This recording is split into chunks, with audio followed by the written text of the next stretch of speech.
Passados 2000 anos, como podemos confiar que o texto bíblico é fiel ao original? À luz da história e da ciência do século XXI, é a Bíblia confiável? Temos mais uma vez hoje como convidado o Manel Rainho, professor, missionário e estudioso do Novo Testamento. O meu nome é Henrique Guerreiro e esta é a 7ª edição do Razoavelmente. Muito bem, estamos aqui no segundo podcast acerca da confiabilidade da Bíblia com o nosso convidado, o Manel Rainho. Como é que estás, Manel? Tudo bem? Olá, Henrique. Mais uma vez aqui de novo. Exato, mais uma vez obrigado por vires cá a segunda vez. Hoje vamos começar a discussão a falar da confiabilidade do texto bíblico que temos hoje. Ou seja, será que nós podemos confiar que este texto é fiel ao texto original, que não se corrompeu? Porque, por exemplo, muitos muçulmanos acham que a Bíblia foi corrompida, que foi editada ao longo deste tempo de tal forma que perdeu a sua confiabilidade, que a sua mensagem central foi completamente adulterada.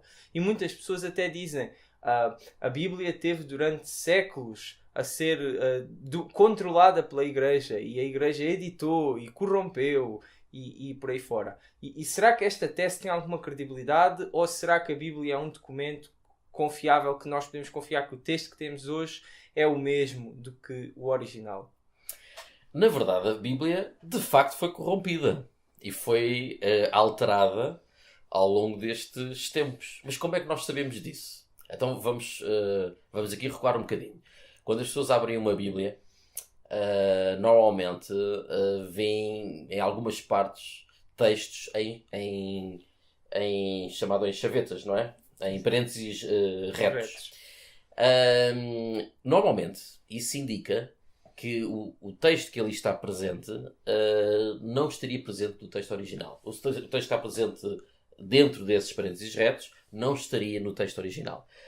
O que quer dizer que, em alguns casos, não são muitos, mas em alguns casos, de facto, houve acrescentos, houve pequenas alterações. Tirando ali, talvez, 2 casos em que a alteração foi um pouco maior, que é o final do Evangelho de Marcos e parte do atual capítulo 8 do Evangelho de João, a história da mulher adulta. Regra, tirando isso, os outros são pequenos acrescentos. Mas como é que nós sabemos disso hoje? Sabemos disso hoje porque eu lembro de ter dito no outro podcast anterior, do mês passado, que vivemos tempos extraordinários para quem tem fé. E de facto é verdade. Porque as sucessivas descobertas de manuscritos cada vez mais antigos têm-nos levado à percepção que o texto que temos hoje em mãos é de facto o texto original. Isto é, os textos que têm vindo a aparecer apenas vêm confirmar o texto que nós já temos. Basicamente, há cerca de 2% ainda de dúvidas relativamente a algumas palavras do texto bíblico, o que, enfim, o que em termos académicos é muito pouco. E afeta a mensagem central do texto? Não, de todo. Estamos a falar de palavras como se o verbo que lá está, se o pronome que lá está deveria ser nós ou eu, se deveria estar títulos diferentes como Rabi ou Senhor, não é? Mestre ou Curioso. Portanto, tem a ver com estas pequenas alterações.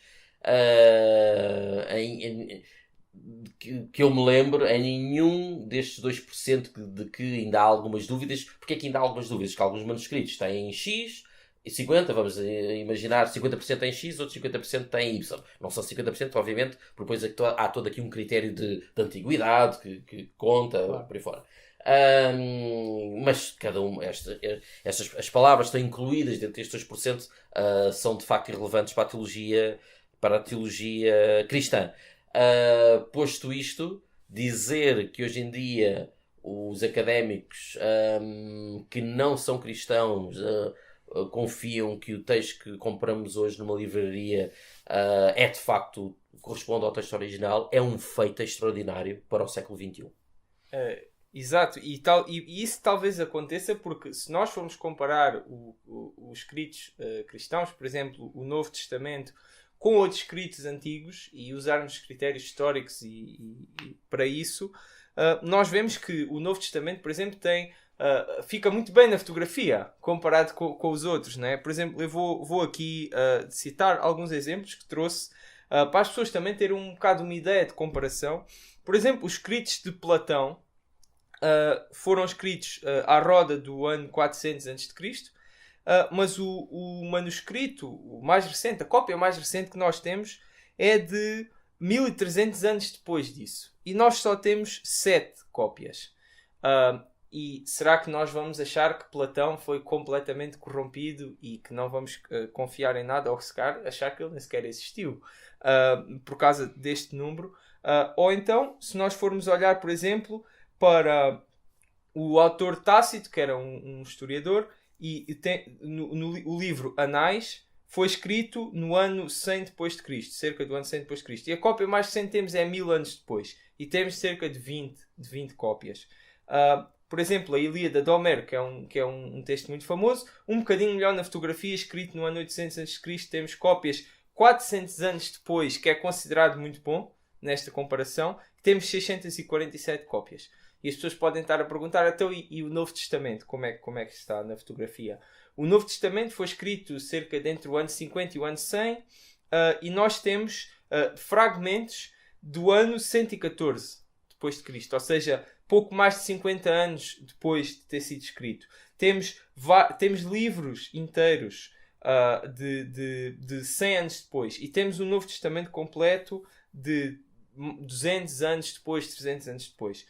E nós temos 5.366 cópias destes manuscritos. Portanto, se compararmos o Novo Testamento com estes outros escritos antigos, a diferença é muito grande. E se as pessoas quiserem dizer que o Novo Testamento foi corrompido, foi editado, porque foi escrito, porque, por exemplo, só temos um completo mais de 200 anos depois, ou que só temos livros completos mais de 100 anos depois, se calhar teriam de duvidar de todo o nosso património literário da antiguidade. Estou a pensar bem? Sim, e esse é um ponto muito importante. Quando tu mencionaste os números, por exemplo, estás a falar, não neste caso da Bíblia toda, mas do Novo Testamento, e pensar que só para o Novo Testamento nós temos mais de 5.000 cópias, não é? Bem mais do que isso. Isso é extraordinário se compararmos aos números que tu mencionaste há pouco relativamente aos outros documentos clássicos. Já agora, só aqui uma pequena nota, já que falaste em fragmentos, na verdade, alguns fragmentos do Evangelho de João distam apenas entre 20 a 30 anos. Exato. Ainda menos do que os 50 que tu mencionaste. Pois, mas lá está, isso é irrelevante tendo em conta a disparidade que existe relativamente aos outros documentos clássicos. Vamos lá ver e colocar aqui um ponto nesta situação que é mesmo muito importante. De facto, qualquer pessoa que tente abordar o texto bíblico de uma perspectiva não cristã só tem uma possibilidade, que é abordá-lo de uma perspectiva científica. Ora, quem determina a cientificidade dos textos clássicos é a ciência histórica, com os métodos que utiliza. E, portanto, infelizmente, há muita desonestidade intelectual quando abordamos os textos bíblicos. Porquê? Porque em vez de se aplicarem os critérios que se aplicam na historicidade clássica, aplicam-se uns que parece que foram inventados de propósito com níveis de exigência que só se aplicam ao texto bíblico. Ora, isto é desonestidade intelectual. Não há problema nenhum em não se abordar o texto bíblico pela fé. Não há problema nenhum. Mas então vamos abordá-lo como um texto clássico. Mas ao abordá-lo como um texto clássico temos que aplicar as mesmas regras da historicidade clássica. E aí não há volta a dar. O texto bíblico é dos textos mais bem atestados de todo o período clássico. Podemos nos atrever a dizer o mais bem atestado. De acordo com estes números. É o mais bem atestado, não há dúvidas. Não há outro documento clássico que tenha a quantidade de manuscritos que o texto bíblico possui, não é? E, portanto, enfim, isto é considerado o tesouro dos historiadores. O texto bíblico, como falámos, então é mesmo o texto mais bem atestado. Mas agora estou-me aqui a lembrar que existe uma onda de críticas ao texto bíblico, à sua confiabilidade, não com base em ele ser diferente do original, mas com base em achar que ele relata impossibilidades científicas. E isto é muito popular, por exemplo, no movimento do novo ateísmo. numa perspectiva moderna de crítica, em que as pessoas consideram inconcebível classificar um texto como confiável quando ele descreve acontecimentos que são classificados por estas pessoas como cientificamente impossíveis. Isto até foi falado no podcast sobre ciência e fé, mas agora queria mesmo abordar esta temática da perspectiva de como é que isso afeta a confiabilidade do texto bíblico. Sim, de facto, nós vivemos aqui neste cantinho do mundo que se tornou cego para a realidade espiritual. Esta forma, esta hegemonia do materialismo e do naturalismo não acontece em todo o mundo. Isto é, acima de tudo, é um fenómeno cultural da Europa e depois, claro, está presente em outros lugares do mundo porque se exporta. Mas, acima de tudo, enfim, acho que o problema maior será aqui na cultura europeia, e onde nós cortamos metade da realidade e deitámos para o lixo. Que a realidade é essa? É a realidade espiritual. Portanto, em parte isso é o problema. Porquê é que eu estou a falar disto? Como resposta à tua questão. Porque se Deus existe, ele já é um evento permanente de sobrenaturalidade. Portanto, quer dizer, se Deus existe, ou seja, se a existência de Deus for um facto, então já estamos no âmbito do sobrenatural. E se Deus criou o mundo, isso também já estamos no âmbito do sobrenatural. Ora, se uma pessoa não acredita, se nós, na nossa visão do mundo, na nossa projeção da nossa ideia do que o mundo é, se nós não temos a concepção de Deus, se a rejeitamos, se a bloqueamos, se bloqueamos também uma noção do mundo espiritual, isto é, do mundo que dá razão a este e sem o qual este não faz sentido. Então, claro que vamos olhar para os textos bíblicos que falam da espiritualidade, que falam do que é um Deus a interagir com o mundo, e vamos achar aquilo irrazoável. Mas isto depende sempre do ponto de partida. Como é óbvio. Ou seja, o argumento dos novos ateus que diz que o texto nunca pode ser classificado como confiável porque descreve fenómenos sobrenaturais, também pode ser visto um bocado como circular, porque o texto bíblico não é também uma evidência de que existe o sobrenatural, e essa evidência não pode ser descartada com base em assumir que não existe, não é? Senão estamos a raciocinar no círculo. Sem dúvida. Em muitos dos raciocínios que nós vamos ouvindo, não estou a falar de todos, estou a falar que existem muitos desse género. Basicamente há o pressuposto de que a dimensão espiritual não existe. E então, daí decorre uma série de conclusões.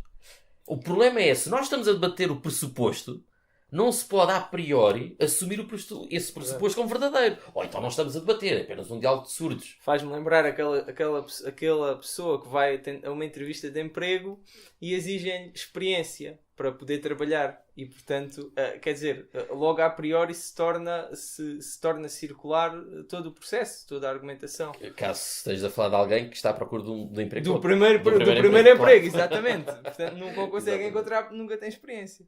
Mas já agora sobre essa questão, só para dizer ainda o seguinte.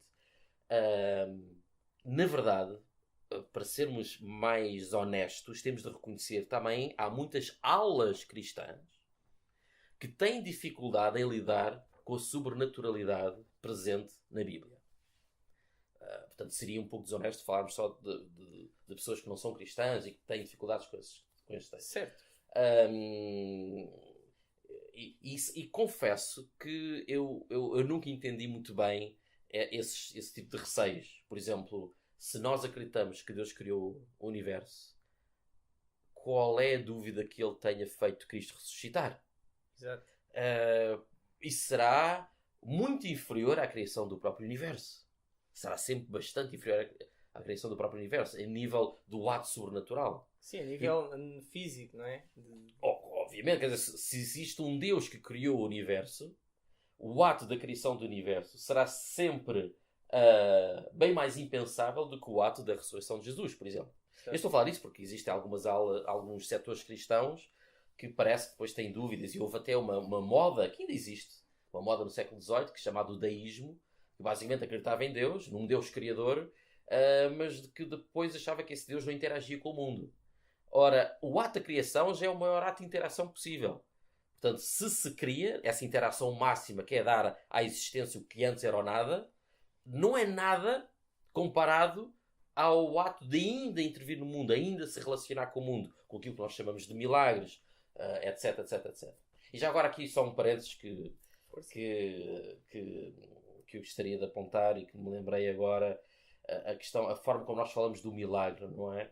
O milagre, mesmo para o cristão, nunca é uma violação das leis da natureza.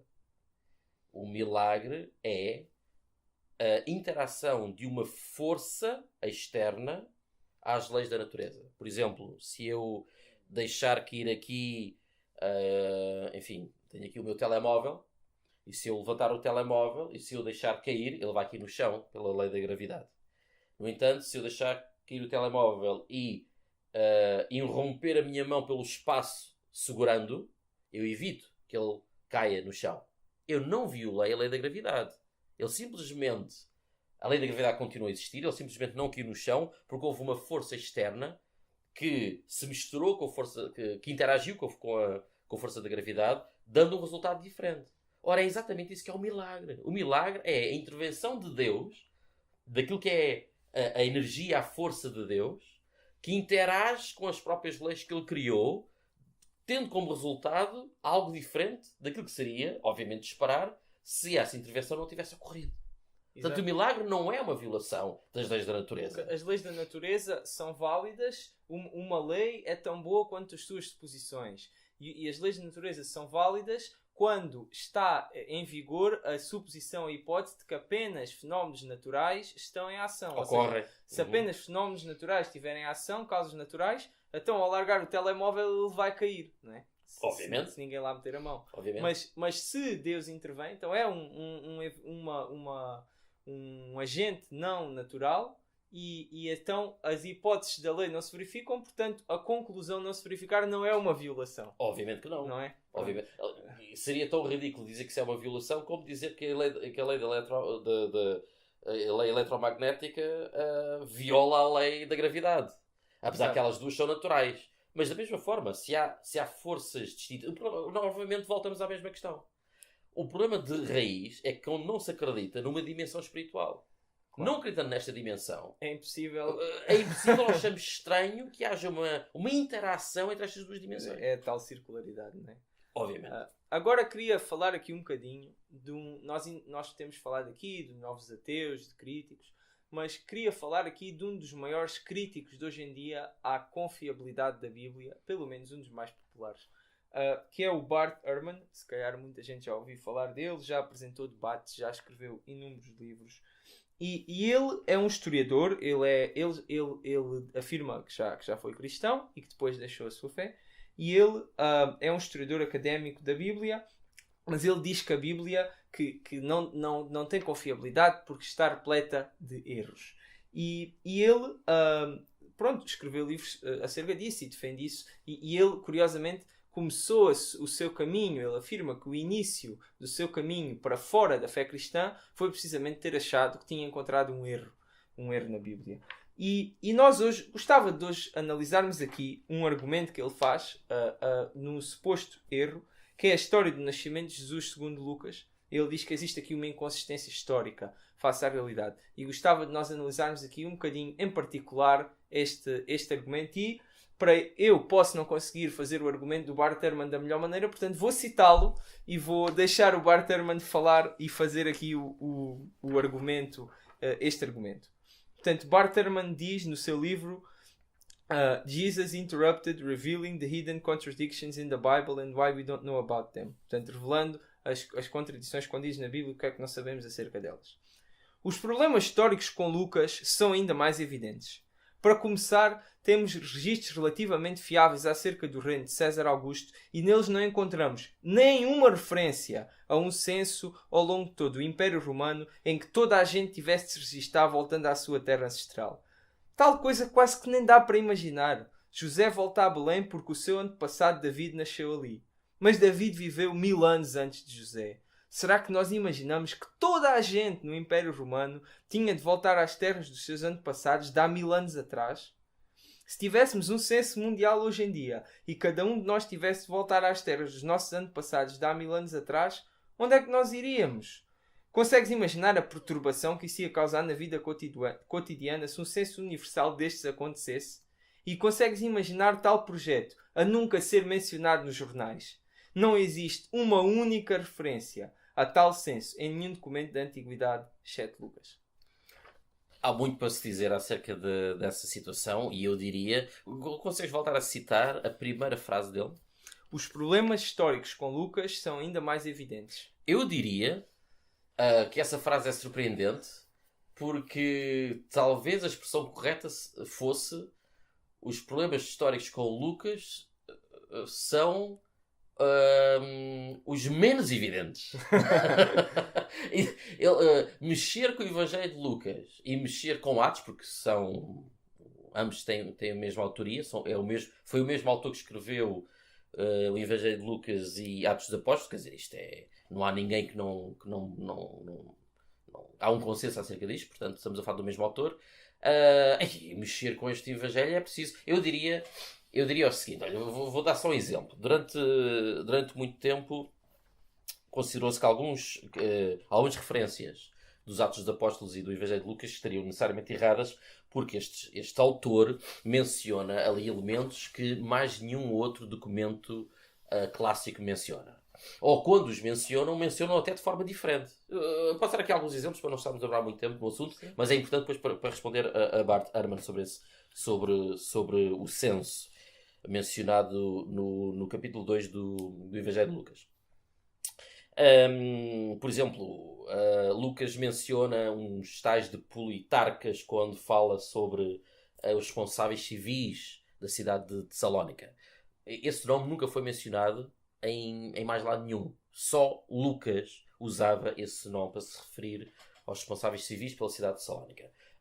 Por exemplo, Lucas menciona ainda, quando fala do encontro de Paulo com o responsável pela ilha de Chipre, Sérgio Paulo, também o nome Sérgio Paulo, utilizava o nome de procônsul, quando na região de Chipre o usual seria usar o termo propretor.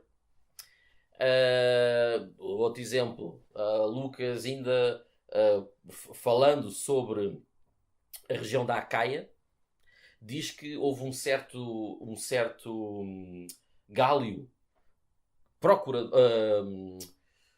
procônsul que a governou, quando na verdade, segundo se pensava, a Acaia não seria governada por nenhum procônsul e não havia mais nenhum outro registro de um tal fulano chamado Gálio a governá-la. Ora, o problema é que depois, à medida que a arqueologia se foi desenvolvendo a partir dos finais do século XIX e início do século XX, foi-se descobrindo que Lucas estava absolutamente exato relativamente a estas considerações. No caso de Gálio é ainda mais extraordinário porque ele só governou a região da Acaia durante um único ano. E o autor de Atos sabe disto e menciona. Foi um único ano.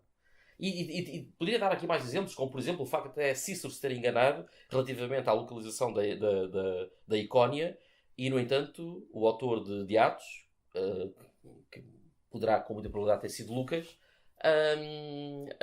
acertou, dizendo que a Icónia, dando a entender que a Icónia estava fora da Licaónia, enquanto que Cícero dizia que ela estava englobada na Licaónia. Ou seja, quando se chegou ao final do século XIX, os historiadores começaram a compreender que o Atos dos Apóstolos, que tem a mesma autoria que o Evangelho de Lucas, é o mesmo autor que escreve, era um referência histórico por excelência.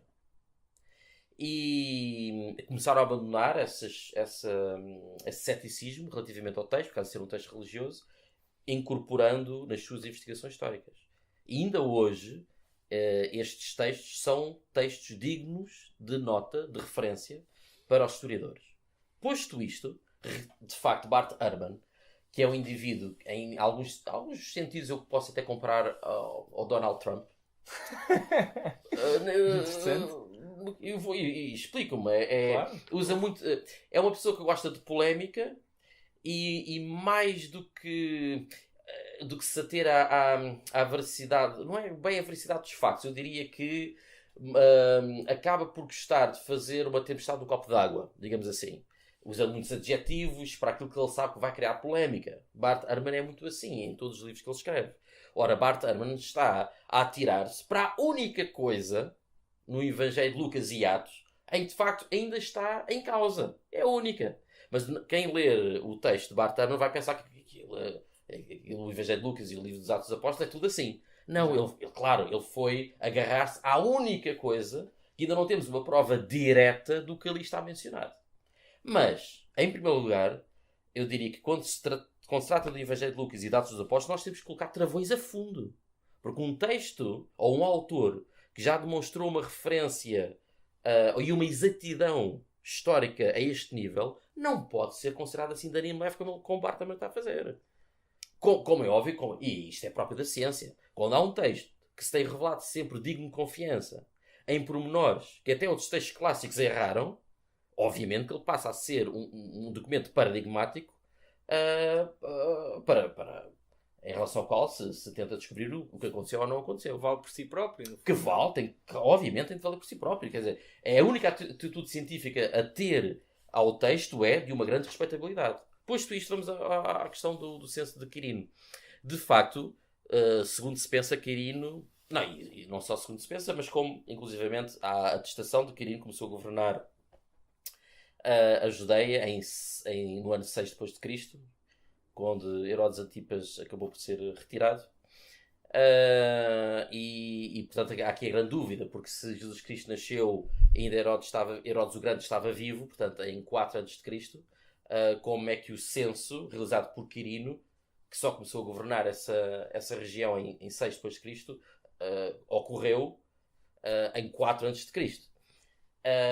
E depois essa questão aí sobre ser um censo que pede às pessoas para regressarem à sua terra natal.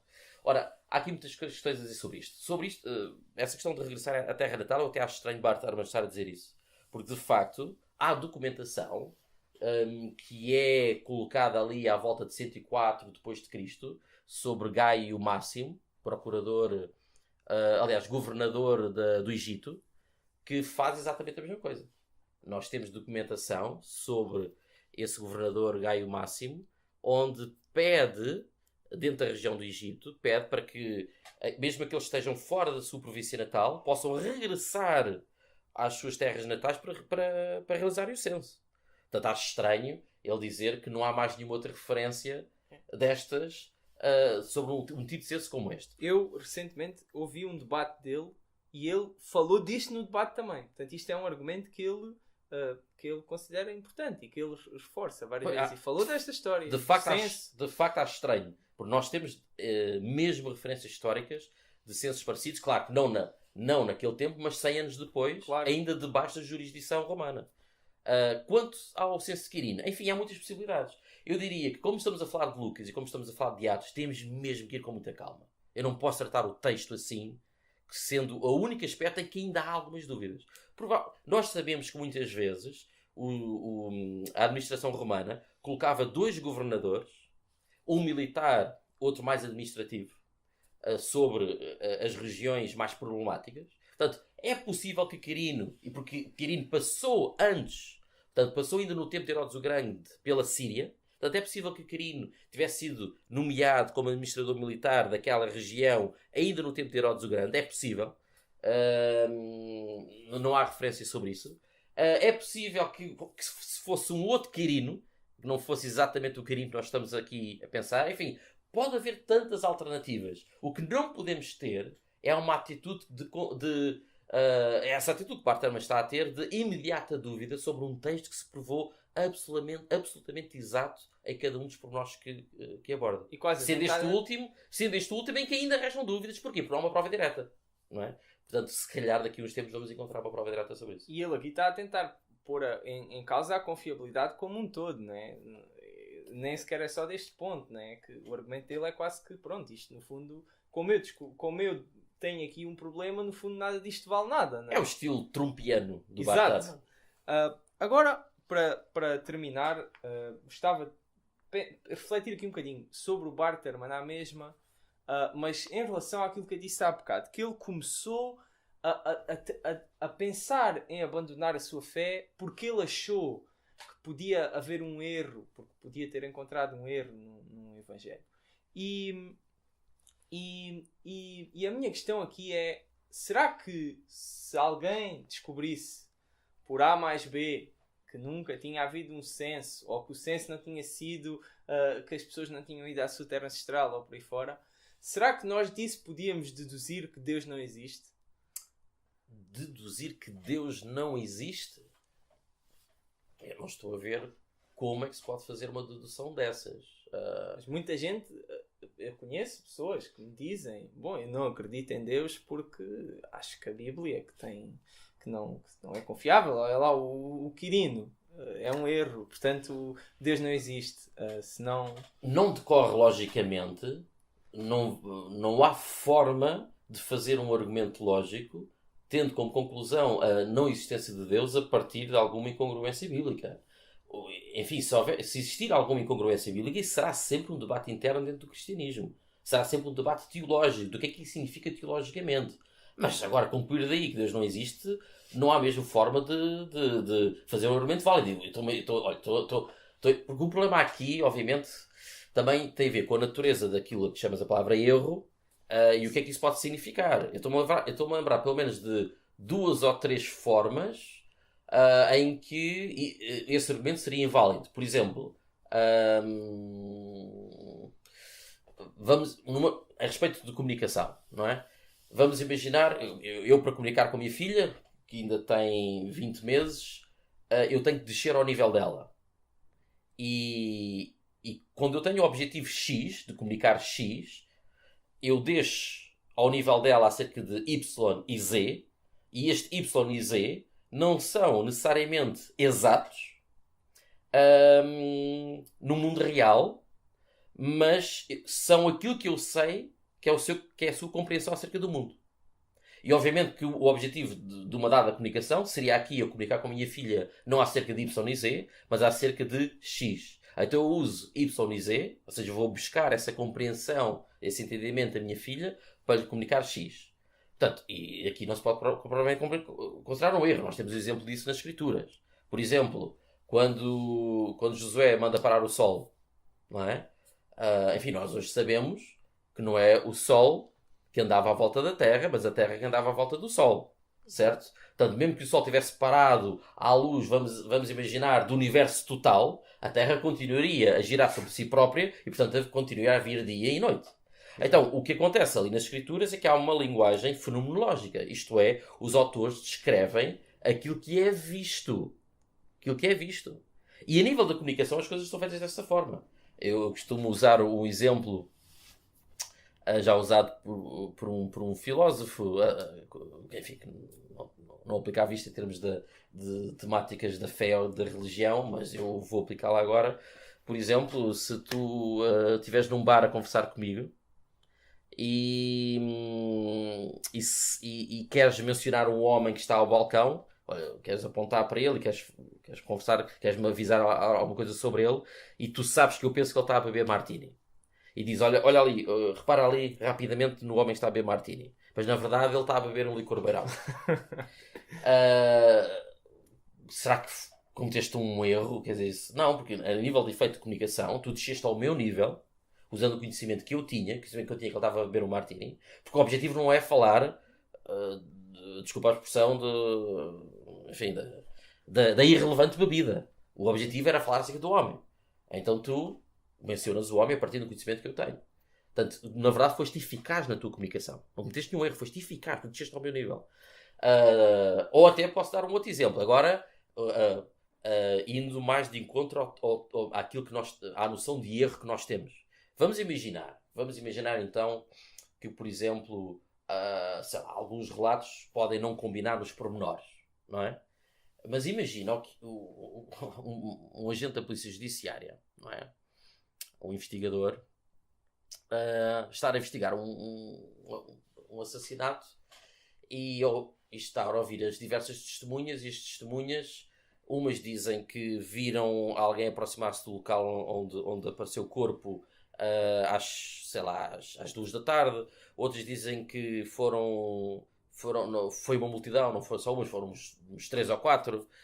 Uns dizem que essas pessoas estavam com uma boina vermelha, outros dizem que essas pessoas estavam com uma boina cinzenta, outros dizem que não foi às 2 da tarde, que foi foi ali à hora do almoço, um bocadinho antes, meio-dia. Isso seria extraordinário que o investigador da Polícia Judiciária concluísse que, portanto, como as testemunhas não concordam nos pormenores, então não aconteceu nada. Exato. E nem se pode confiar que esteve sequer ali alguém. Ora, isto seria, obviamente, irracional. Irracional. Portanto, claro que eu agora não estou a falar do debate interno teológico. No debate interno teológico isso teria grandes consequências. Mas mesmo, eu estou a falar para quem se coloca do lado de fora da fé. Numa perspectiva histórica de uma pessoa que está a analisar precisamente o tema do nosso podcast, que é a confiabilidade da Bíblia. Como é que isso... há bocado estava a falar de Deus existe ou não. Tu disseste, ok, esse argumento é inválido. Alguém podia dizer, está bem, mas se calhar põe em causa a confiabilidade da Bíblia de uma perspectiva histórica. Exatamente. Portanto, não coloca, por mesmo em termos históricos, se o texto discordar de pormenores, o texto ainda assim é válido cientificamente e historicamente para o elemento central para o qual ele está a apontar. E, portanto, obviamente eu não posso concluir várias coisas a partir daí. Nem posso concluir que, então Deus não inspirou o texto, então Deus não está por trás deste texto, e então mais ridículo seria que Deus não existe. até porque a fé cristã já existia e não existia o texto bíblico. Exato. Não é? Quer dizer, durante muitos anos a fé cristã existia sem o texto bíblico e, portanto, decretar ou não a existência de Deus a partir disso seria estranho. Mas, mais uma vez, eu estou a dizer caso isso existisse, de facto, não se pode concluir nenhuma destas coisas. Nem que Deus não existe, nem que o texto não fosse inspirado por Deus e nem que o texto sequer não fosse confiável a partir de um ponto de vista científico, porque o é. Não é? Exato. E é essa penso que a grande mensagem deste podcast, que a Bíblia é um texto confiável. Muito obrigado pela tua contribuição. Aprendi muito contigo. Tenho a certeza que os nossos ouvintes lá em casa também. Talvez um dia nos voltemos a encontrar para mais uma discussão fascinante noutro podcast no futuro. Eu espero que sim. Serás sempre bem-vindo. Obrigado, Henrique, pelo convite. E muito bem, então a todos os nossos ouvintes, até à próxima.